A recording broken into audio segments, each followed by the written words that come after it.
I have a secret. I love Skid Row.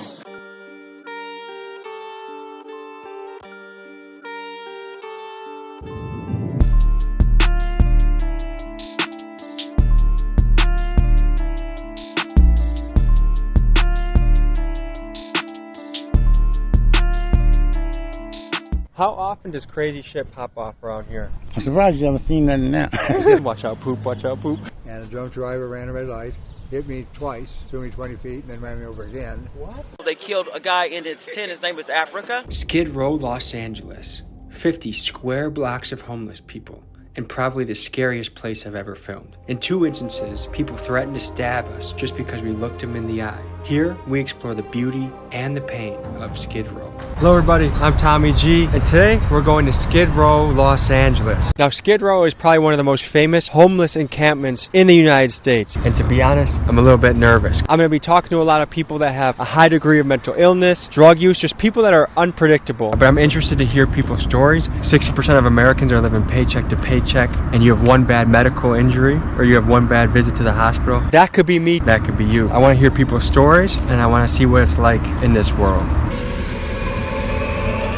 We're live. Alright, and I'm here with... See it. Okay, and where are we, C? Downtown Skid Row. So what can you tell us about Skid Row? Skid Row is mixed with a combination of people, you know, mental health, drug addiction, and then there's people that just stepped out of society. But there's also a place that you can get yourself together because they have a lot of resources. Job training sources, get you a job. Now, sir, I gotta be honest, when I have my cup of coffee in the morning, I got to go immediately. Is it easy to find a good bathroom around here? Yeah, all the little parks have restrooms, the missions has restrooms. So one thing I'm really curious is how you choose your neighbors around here. Like, do you know the people that are in each of the different...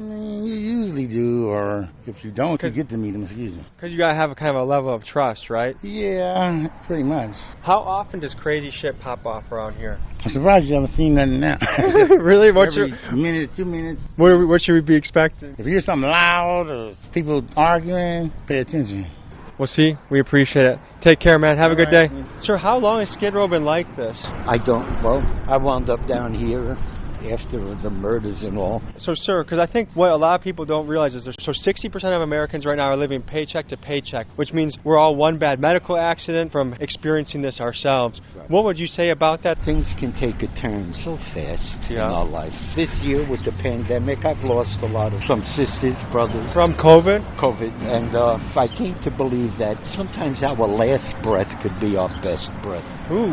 My sister was on the floor with the legs.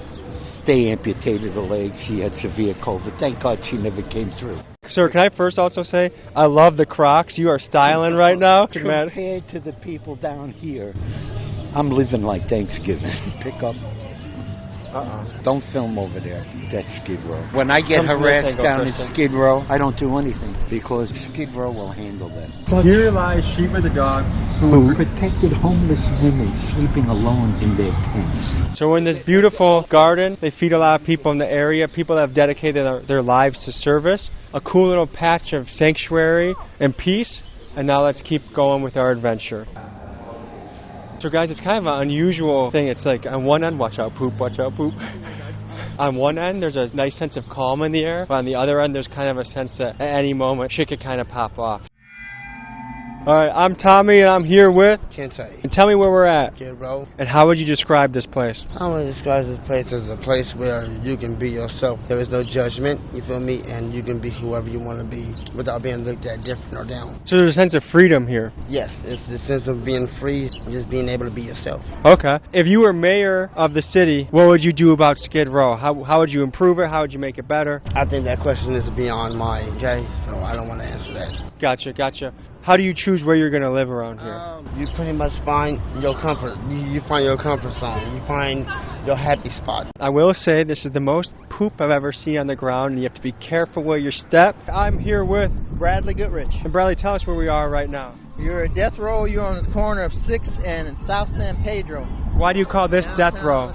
Because people die every day. The homeless from crack. They ruin their organs, and they just die a slow, painful death.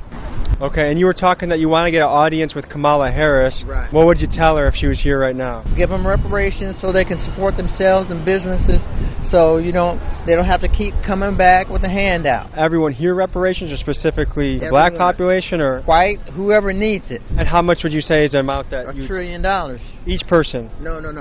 Total. You would specifically put that $1 trillion in just this community or around the country? Around the country. Okay. For housing whoever is needy. Women, battered children, orphans, widows. Okay, and do you think that would solve... That solves everything. Give them a place to work. They can support themselves. Provide for their families. That's what everyone wants to do. That's what God charges us to do. So in that $1 trillion, would you say that there's something in there that addresses mental health and addiction? Exactly. Most of the people out here have mental health issues. There's a guy with a sword out here. Hey, dog. Midnight mission. Swinging the sword, that was an accident and waiting for him to kill somebody. And he's just crazy. He's paranoid, schizophrenic, thinks people are attacking him. So how is Skid Row divided? You got your mental health and you got your drug addicts. Most is crystal meth, opioids. When black people get it, they're dirty, dangerous, felony criminals. Like crack versus cocaine, that thing? When white people get it, it's like an epidemic. Yeah. Now we got to do something about it. I have one question on that, the reparations thing. Mm-hmm. So if someone's an addict and they have poor spending habits, do you feel like no matter how much the money you give them... Anybody can learn, you got to teach them. And they're always trying to pick somebody up. It's an overdose.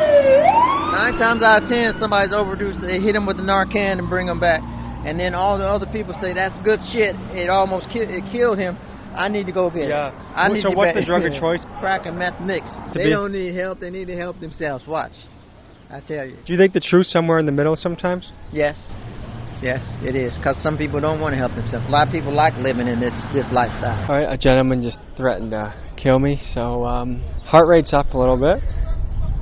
There's shouting going on, but breathe and keep walking. Alright, so first thing, sir, a couple people have wanted to get in an altercation just because we make eye contact. How often does that happen around here? I'd say about 25%. And what do you do when that happens? Step back and say, are you all right? It sounds like some people just want to be heard, and they have some demons they're trying to get off their chest a little bit. Sometimes. Oh, wow. Look at that. Yeah, look at that. That's what it is. Oh, wow. Yeah. We give each other this. We're friends. If you don't mind me asking, what happened? I was walking across the street one day in a crosswalk, and a drunk driver ran a red light, hit me twice, threw me 20 feet, and then ran me over again. What? I was in a coma for 34 days, a convalescent hospital for 3 years, and I've been in a level 4 medical assisted living facility for 12. Did that guy ever get caught? He did 4 months in jail and got deported, so it was just one of those things. He was drunk, and he ran a red light. So he hit you, you got flung, and then as you got flung, he went over again. Right. My golly. And how old were you? I was in my 40s. And have you been here ever since? Yeah. So how would you describe this area in a couple sentences? Each person carries a story about their family and how it brought them here. And when you listen to them, you go, wow, that's really great. We have a lot of people coming from all over the country to here. How often do you feel in danger here? I don't feel in danger. It sounds like you have a good place to sleep. I do. I'm in a boarding care. But a lot of people sleep on the ground. The police truly care for people and protect them. They don't mind stopping by and saying, how are you doing? They're always looking to help. Thank you, sir. What used to be thought of as crack cocaine, it's not crack anymore. What is it? Penicillin. So you're saying crack cocaine it's no longer is not... crack, it's not cocaine anymore. It's penicillin, which is fantastic. Huh. Yeah, so it's helping people more than it hurts. Interesting. It doesn't hurt anybody anymore. It actually helps heal them. Okay. That's a theory I haven't heard.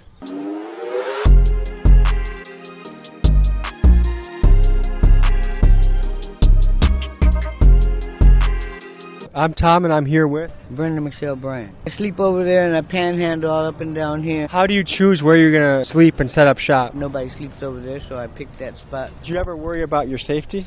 No, I don't. Sometimes I do. I worry about my safety, but not all the time. So what's the best part about Skid Row, and what's the worst part about Skid Row? That they feed you, and the worst part is that they close too early. They close too early? Yeah. Oh, the missions? Yeah. How late do you wish they were open to? All night, like midnight mission. Do they let people sleep there ever? Yeah, but you have to get a bed and stuff. Is it first come, first serve? Yeah. How early do you have to go if you want a bed? You got to be there at 7:30. About what time do you go to bed? I go to bed about 11:30. Oh, so you're a bit of a night owl, huh? Yeah. So if you were mayor of the city, what would you do? I would hire more trash can hours to keep the trash like that cleaned up. Too much trash around here? Yeah, too much trash. How did you find yourself here, and when did you start living here? I don't know. I don't remember. But I don't want to talk no more. Okay. Hey there, Kenny. How you doing today? Okay, I'm doing okay. So Kenny, tell me a little bit about yourself. How long you been here at Skid Row? Actually, I just got to Skid Row. I would come to visit, but I'm actually a resident now. About 2 months now. There's some circumstances that I guess brought me here. Do you mind going a little more into what brought you here? Drug addiction, to be blunt, yeah. You look very healthy. I mean, tell me, I guess, when did the drug addiction start, and how did things go downhill from there? Okay, well, I had a pretty normal childhood. A nice family, good family unit. I guess there was, no supervision, so I was running around and doing whatever I wanted after school, and so I started going to my friend's house, and they, of course, were doing drugs. What kind of drugs? Cocaine. Okay. So you were a party guy? Well, not at first. I was against it. I was telling them not to do it. And then curiosity, I guess, kills the cat sometimes, right? And I tried it, and yeah, that was it. It was done. And it was off and on from there. But as I got older, the relapse got closer and closer. And is cocaine your main squeeze even now? Cocaine, or crack. Okay. What is your journey looking like? Where do you see yourself going, or what would it take? I mean, where do you want your life to be? Well, there's a lot of things that I'm very concerned about. Like, I have a son, and I always told myself I would never be that guy that just abandons him, and I'm doing exactly that, and that's kind of messing with me a little bit. You seem smart. You seem like you're clear-headed. What do you think it would take to get back on track? I don't know. I've been trying program after program, and it just doesn't seem to work. Might be like some mental health thing that you have to take care of. Yeah. And I've been avoiding that because I guess my culture, Japanese, we are very stubborn, very proud. So for me to admit that I have a mental health problem is very difficult. I'm avoiding that. You had a relatively normal childhood. You wouldn't say, oh, it was because of my bad childhood that this is happening. It was just, it came into your life and took a hold of you? Now that I look back at my childhood, yeah, my childhood was very, my brother was very abusive, not very supportive, and I spent my whole life blaming him for my outcome. There's a point where you have to just let that go and move on. Are you still in touch with him today? No, we haven't talked for 20 years. Does your family have any idea where you are? Not right now. Because you seem like you have it together. I've talked to a lot of different people here, and you seem like you could start a business. You could you could do a lot of different things with yourself. How is it living in an area that's very volatile? What is it like for you? It's difficult because I'm not used to this, so I'm adjusting every day, learning things every day of how you have to kind of survive out here. Have you had a dangerous experience? Oh yeah. What happened? I've been robbed. I've been chased after. And broad daylight, night, all times. Anytime. It could be anytime. Have you found groups of people to align yourself with for protection, or are you a lone wolf right now? Kind of a lone wolf, sort of. Where do you find a place to sleep? Wherever I can. Outside or the mission? Outside, the sidewalk, someone's tent. And how would you say that Skid Row is divided? Is it by drug? Is it by race? By mental health? It looks like the drugs. That side is more the cocaine side. The other side is San Pedro. This side is more the heroin and the fentanyl, the meth. If you could get sober, what would you want to do with your life? I actually sobered out 13 years, and I was working for Canon, and I started from the bottom, worked my way up. I was doing very well. So you relapsed after 13 years? Yeah. Wow. The thing about me is the one problem I have is this drug addiction, because when I'm sober, I thrive. It seems like sky's the limit, yeah. But as soon as I do drugs, everything's gone. Is this your setup? Whose hot tub is this? It's me. What? All me. You're balling out here. Yeah, I'm the governor. Really? Yeah, I'm fighting against police brutality, police terror, and police killing. I'm a surviving victim of police brutality. In 2013, 3 police officers jumped me and broke my leg. What? And kidnapped my son, and they had him for 9 years so far. They gave me 27 years for putting a naked picture on Facebook. How do you keep a jacuzzi running all day? That's awesome. I have a solar panel.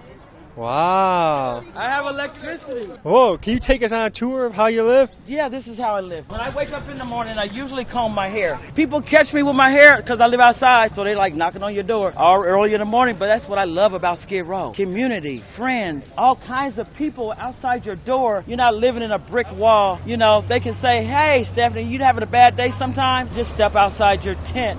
You got to live in a tent, because living in a tent is better oxygen. You need the oxygen from outside. And God said live free off the land, so I decided to live homeless. I got everything. Wow. If you're going to do it, you might as well do it right. So basically, if I understand this correctly, there was an incident with the police, and ever since then you've been here making things happen. Yes, I have. I saw the police harassed. I seen them kill. They killed a guy in his tent. His name was Africa. And we just don't have any freedom here because it's a tent. So do you think that they're all bad, or is it a mixture of them, or are there some guys that help out the community? Talking about the police? You can't be a good cop in a bad gang. You gotta have a good team, like you two are good. I would think you're good, but if she was bad, would you want her on your team? No.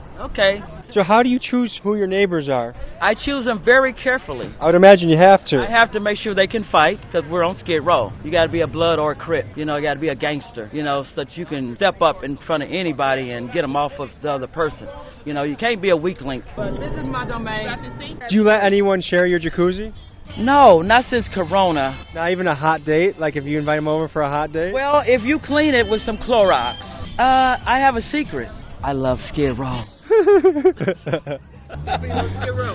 I love your energy. We hope you have a great rest of your day, okay? Who are you? My name is Tommy G. Uh-huh. Where can we find you? On YouTube at Tommy G. Okay. Yeah. Alright, so we're nearing our adventure at Skid Row. We walked through many different streets, gotten different flavors at each place. Little frightening moments to get the heart rate going, but overall, I believe you can go anywhere in the world with good intentions and a good heart. Thank you, Skid Row, and we'll see you guys in the next video. Peace. So it's unbelievable, I think, to realize how some live. You can't help but have compassion, and even though there's many different stories to be told, many different situations that people got here, it's fascinating, and it's also very sad. And I don't know what the answer is, but I hope one day we can live in a world where things aren't like this. So something this makes me think is that if you don't spend your days being constantly hungry and constantly thirsty, what a blessing that is, because I think it's something like 1 billion people, probably more than that, I'll post the number, but a tremendous amount of people live with water insecurity, food insecurity, and I can't imagine living like that. So being in the position you are, well fed, lots of water, access to water and food, it's a blessing. So something to be grateful for.